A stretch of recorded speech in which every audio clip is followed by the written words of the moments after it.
Stalker 2's very existence almost defies logic. Starting with the first efforts to develop the game a decade and a half ago, the project had been cancelled. GSC Game World had been through a closure, and the game's current iteration had seen numerous delays, and more recently, its developer, based in Ukraine, has had to deal with challenges in its home country. That has brought an entirely new set of complexities of its own, with GSC Game World attempting to somehow figure out how to finish developing a massive AAA game, a dauntingly complex and difficult task as is, under unprecedented and extraordinary circumstances. They say that the fact that any game gets made is nothing short of a miracle, even at the best of times, which makes Stalker 2: Heart of Chornobyl a miracle among miracles. What makes it somehow even more remarkable, however, is the fact that it legitimately is a stellar game. GSC Game World's genre-bending shooter liberally plucks elements from survival horror games and immersive sims, and what emerges the other end is a unique and singular open-world experience with incredibly strong emergent gameplay, spectacularly spooky atmosphere, and what feels like a limitless supply of captivating content.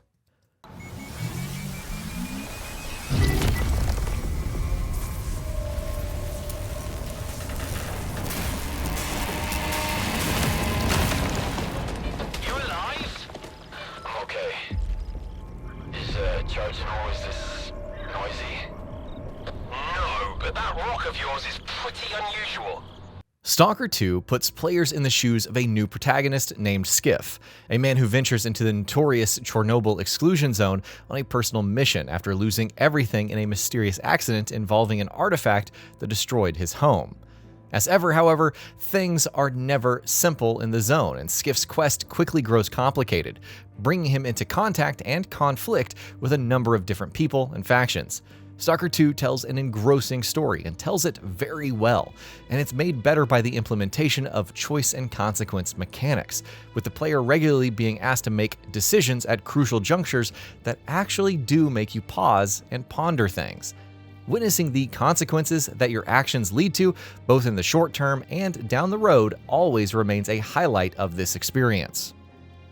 The game does stumble narratively at times, whether that's with inconsistent voice acting across its large cast of secondary characters, or even with Skiff himself taking a while to really come into his own as a character. The writing, however, generally remains solid across the board, while the game also benefits from the slick direction of its ample cinematics.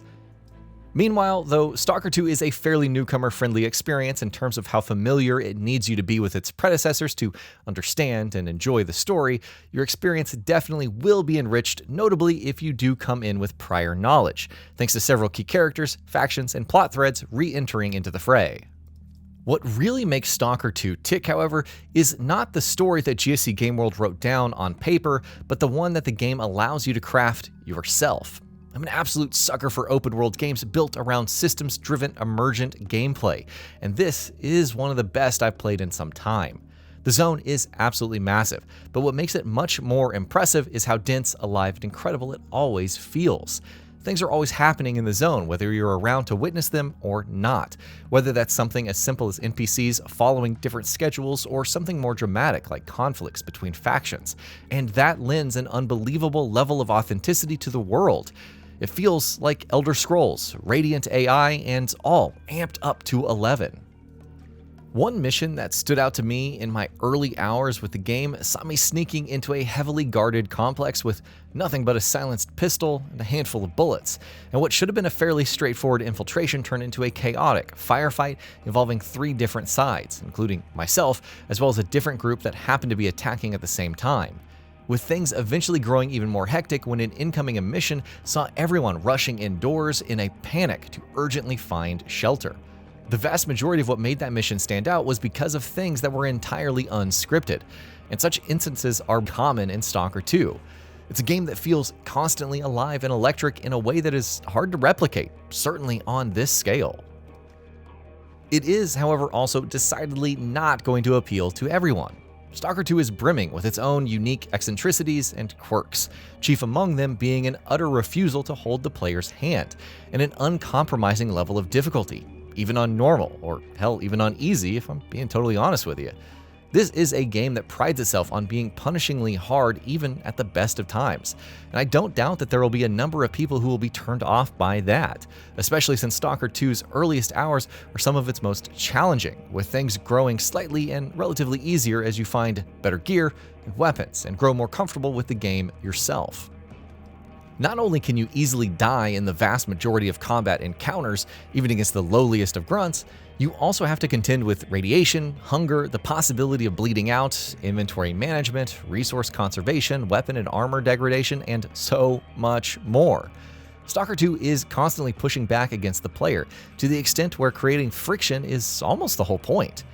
Much like fellow open-world game Dragon's Dogma 2 earlier this year, this is a game that knows what it wants to be, knows exactly how to achieve that vision, and doesn't care whether or not you're going to like any of it.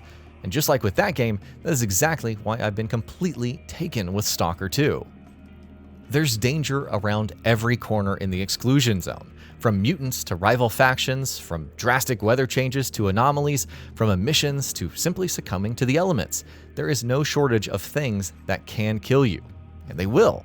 Stalker 2 proudly displays a counter of how many times you've died on every single restart screen, and you can take it to the bank that you'll be seeing that number climb steadily and consistently throughout your time with this game. I'm only somewhat ashamed to admit that the pace at which it climbed for me was a little higher than I'd have liked. That constant feeling of danger works very well with Stalker 2's survival horror side, which is a significant part of this game. Whether you're walking through dilapidated woods while rain patters down on the trees around you, or slowly slinking through a dark and cramped underground cave, the game boasts an incredible atmosphere throughout. I played a lot of horror games, but I'm telling you, few darknesses feel darker and more suffocating than what Stalker 2 frequently throws you in the midst of. It delivers a truly potent brand of horror, one that elevates the entire experience in significant ways. The constant tension and fear that the game builds at all times also allows exploration to be one of its strongest aspects, because you're going out into the wilds of the zone, and it always feels simultaneously terrifying and yet potentially worth the many risks. You always know that going off the beaten path will always bring a host of threats and potential ways to die, but you also need those bullets that you'll find. You'll need that food, those weapons, those mods, that gear. Stalker 2 balances its economy deftly. It's never too liberal with the rewards that it doles out, often to the point where you'll feel like you're always running low on either bullets or cash or something else that you might need, like healing items, especially in the game's early hours. That is exactly why engaging in optional content and exploration feels worthwhile. However, not only because that content is well designed or because the world is a thrilling one to explore thanks to its emergent systems, all of this is true of course, but also because the rewards that you earn and the pickups that you find along the way do feel valuable. Progression is also a strong point. Stalker 2 is not an RPG, which means you're not leveling anything up, earning any skill points, or unlocking any abilities on a skill tree. No, instead the progression loop revolves around going out and exploring so that you can earn or purchase better weapons, better mods for your weapons, more weapon upgrades, better armor, or things that can help out, such as artifacts or stockpiling useful items like med packs or grenades. It feels much more organic, and the game does genuinely make you feel like you're growing stronger and more prepared to deal with the zone's many dangers. Stalker 2 is also an absolutely gorgeous game, to the extent that it may very well be one of the best looking games to have been released on this current generation of consoles. As beautiful as it looks, however, and it does look really astoundingly beautiful, it's also got a lot of technical rough edges. Some of the more minor infractions, like occasionally wonky lip syncing or the odd instance of texture pop-in, can be pretty easy to forgive, especially given the colossal scale of this game.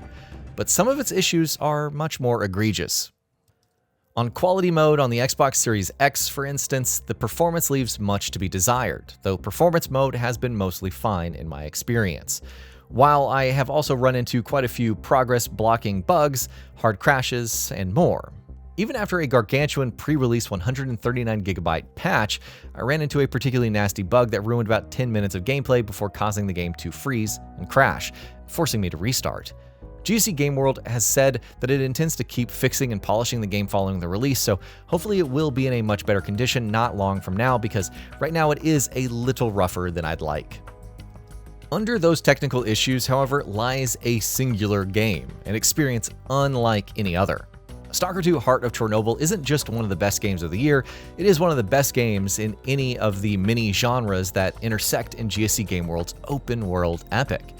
If you're a fan of open world games, horror games, immersive sims, or games with great world building and player-driven storytelling, STALKER 2 is an instant classic, and it will continue to find fans for years to come. And that'll be about it for this one. If you guys like what we're doing at Gaming Vault, please consider subscribing to our channel, and I'll see you guys on the next video.